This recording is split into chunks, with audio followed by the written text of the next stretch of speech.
c'est que chaque fois que j'écris quelque chose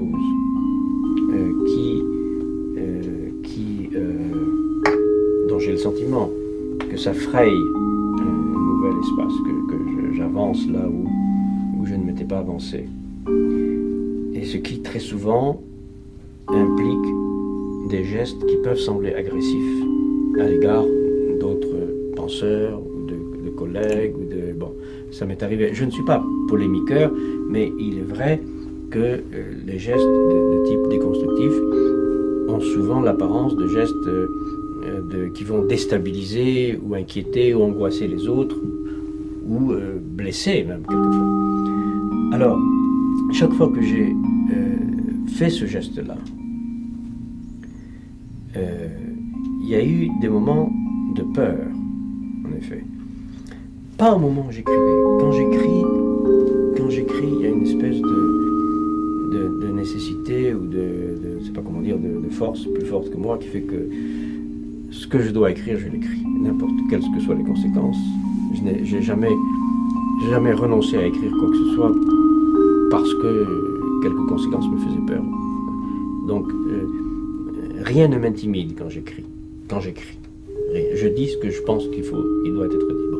Cela dit, quand je n'écris pas, quand je ne suis pas en train d'écrire, et à un moment très particulier, qui est le moment où je m'endors, I have a nap or something, je me mets là, and I fall asleep. Okay.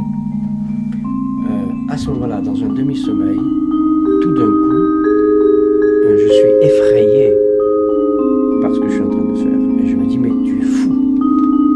Tu es fou d'écrire ça. Tu es fou de t'attaquer à ça.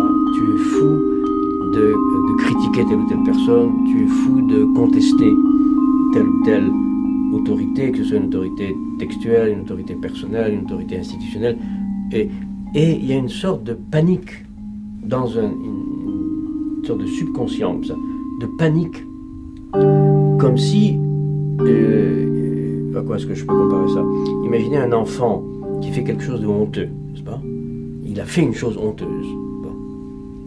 Il y a les rêves de Freud, les rêves d'enfants nus, enfin on se promène nus. Hein. Vous savez, les rêves, on se promène tout nus, et puis on est effrayé parce que tout le monde voit que vous êtes nus.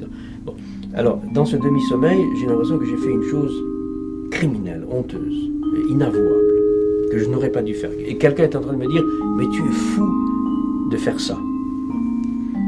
Et c'est l'évidence même, je le crois, dans mon demi-sommeil, je le crois.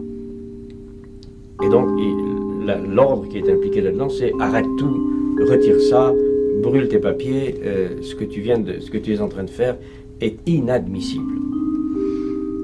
Mais dès que je me réveille, c'est fini. Ça veut dire, je l'interprète comme ça, que quand je suis éveillé, conscient, au travail, etc., je suis d'une certaine manière plus inconscient que dans ce demi-sommeil. Dans ce demi-sommeil, il y a une certaine conscience, une certaine vigilance qui me dit la vérité. À savoir que ce que je fais, c'est très grave, d'une certaine manière. Mais quand je suis éveillé au travail, cette vigilance-là est en sommeil. Elle n'est pas la plus forte.